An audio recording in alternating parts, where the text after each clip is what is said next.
కేంద్ర సహాయ శాఖ మంత్రి బండి సంజయ్ కుమారుడు బండి భగీరథ్ పైన పోక్సో కేసు నమోదైంది. అయితే దీని గురించి మనం గత 2 రోజులుగా ఇష్యూ నడుస్తూ ఉంది. అసలు ఏం జరుగుతోంది ఏంటి అని అంటే పూర్తిగా వివరాలు తెలుసుకునే ప్రయత్నంలోకి వెళ్దాం.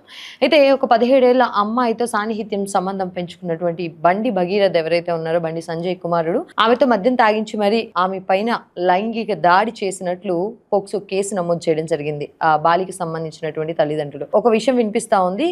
దగ్గర కరీంనగర్ లో 5 గంటల పాటు పోలీస్ స్టేషన్ లో ఆ కేసుని ఫైల్ చేయకుండా ఉండడానికి పోలీసులు చాలా పెద్ద ఎత్తున ప్రయత్నం చేశారని చెప్పేసి వార్తలు వస్తా ఉన్నాయి. అయితే దీని మీద ఇక ఆ తల్లిదండ్రులు మేము కోర్టుకు వెళ్ళడానికి సిద్ధం, ఇది ఇక్కడ ఫైల్ చేస్తారా కేసు చేయరా అని చెప్పేసి గట్టిగా కూర్చుంటే ఇక అప్పుడు కేసుని ఫైల్ చేసినట్లు తెలుస్తా ఉంది. ఇవే వార్తలు వస్తా ఉన్నాయి. అయితే దీనికి సంబంధించి పూర్తిగా ఇక నిన్న మోడీ పర్యటనకి సంబంధించి బండి సంజయ్ కొంత స్పీచ్ ఇవ్వడం జరిగింది. ఆ ఒక 2 minutes ఆఫ్ స్పీచ్ లో చాలా ఎమోషనల్ గా తను స్పీచ్ ఇవ్వడం జరిగింది. ఇది కూడా చాలా ఇప్పుడు మొత్తం తెలంగాణ రాష్ట్రంలో చాలా ప్రశ్నార్థకంగా మారింది. అంటే ఇక్కడ బండి సంజయ్ కొడుకు తప్పుందా, బాధితురాలు అని చెప్పేసి ఎవరినైతే చెప్పుకుంటున్నామో తన వైపు ఏమైనా తప్పుందా అని చెప్పేసి